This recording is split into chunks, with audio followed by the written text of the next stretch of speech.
A partir de agora, no programa Maranata, você ouve a Hora da Palavra. A Hora da Palavra.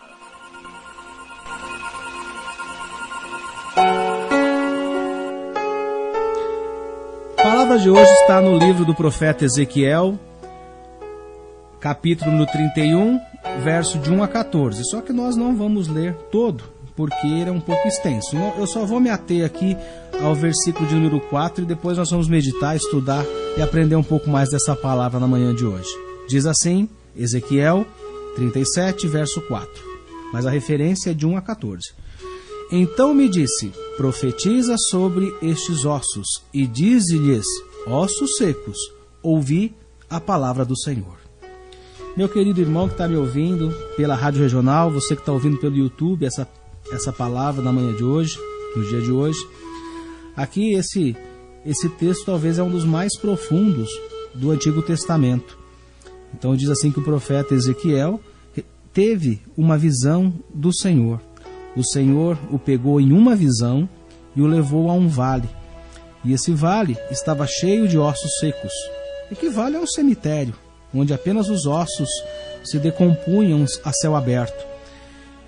E aí o Senhor fez uma pergunta ao profeta, dizendo, esses ossos podem viver?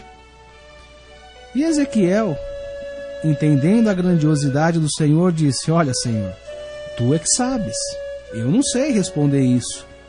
Pelas minhas forças, pelo meu conhecimento, eu não tenho condições de dizer, mas eu creio que tu podes fazer com que esses ossos possam ter vida.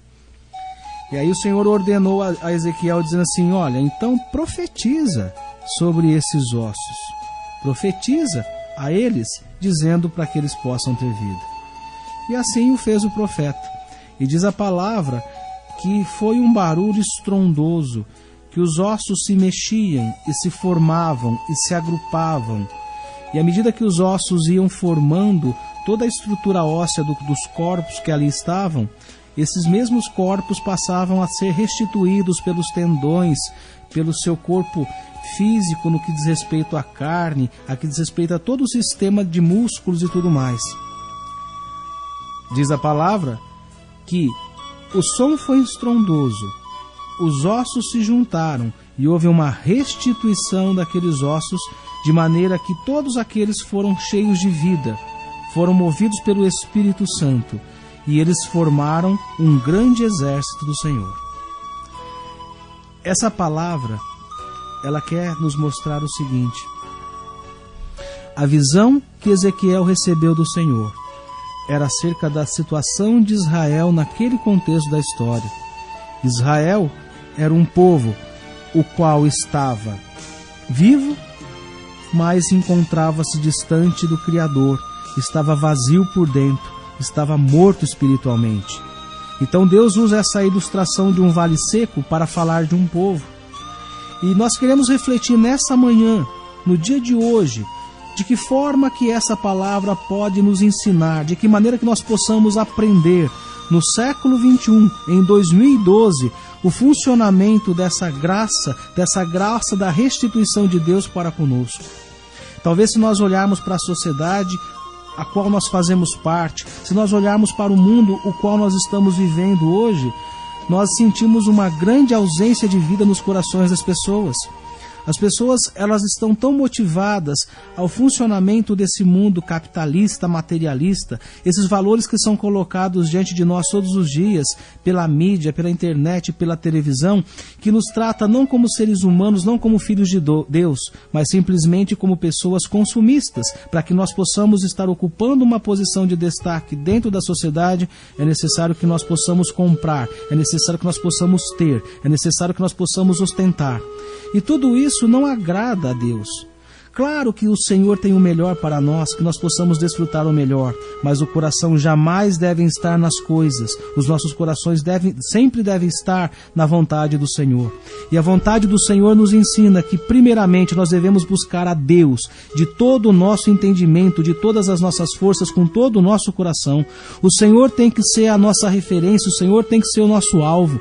E à medida que nós não façamos isso, nós estamos esquecendo do poder da salvação que nós encontramos por meio de Jesus Cristo. É dessa maneira que nós vamos secando por dentro. É dessa maneira que o Espírito Santo não encontra mais em nós um espaço para fazer morada. E nós vamos nos definhando fisicamente. Então nós podemos contemplar uma sociedade que tem vida, mas não uma vida abundante, porque não recebe a água viva do trono de Deus. Talvez nós possamos olhar para o mundo hoje e talvez fazer alusões ao vale de ossos secos que é anunciado aqui por Ezequiel. E nessa visão, nós podemos encontrar duas ferramentas que o Senhor nos oferece para quebrar essa condição de pessoas mortas espirituais, quebrar essa condição de pessoas fracas na fé, para que juntamente com a graça, com a misericórdia, com o amor de Deus, nós possamos restituir tudo aquilo que foi tirado de nós.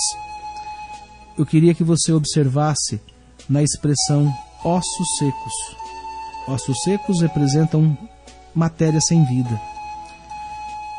E o que o profeta está dizendo, segundo a palavra de Deus, profetiza, ou seja, anuncia a palavra de Deus a esses ossos secos, porque à medida que você fizer isso, o Espírito de Deus passa a entrar e eles voltam a ter vida como no passado. Talvez, meu querido que está me ouvindo, você tenha olhado para a sua família e você perdeu as esperanças de situações que têm levado à fragmentação, brigas, contendas, vícios, doenças, tudo isso que tira nossa fé, que tira nosso ânimo e vai nos matando cotidianamente por não encontrarmos uma palavra que nos dê a esperança para transformar essa situação. Mas como nós temos a palavra de Deus, quando nós meditamos na palavra de Deus e colocamos a nossa fé não no homem, mas no poder que há em Cristo Jesus, Ele nos oferece a oportunidade de um novo começo, de uma restituição, de uma renovação, de uma transformação. Mas para que isso possa acontecer nas nossas vidas, duas coisas são essenciais, como mostra esse texto. A primeira, é necessário anunciar a palavra, é necessário ler a palavra, é necessário pegar a palavra de Deus e guardar no nosso coração, para que nós possamos ser edificados. A segunda condição, é necessário que o Espírito Santo de Deus venha habitar no meio de nós.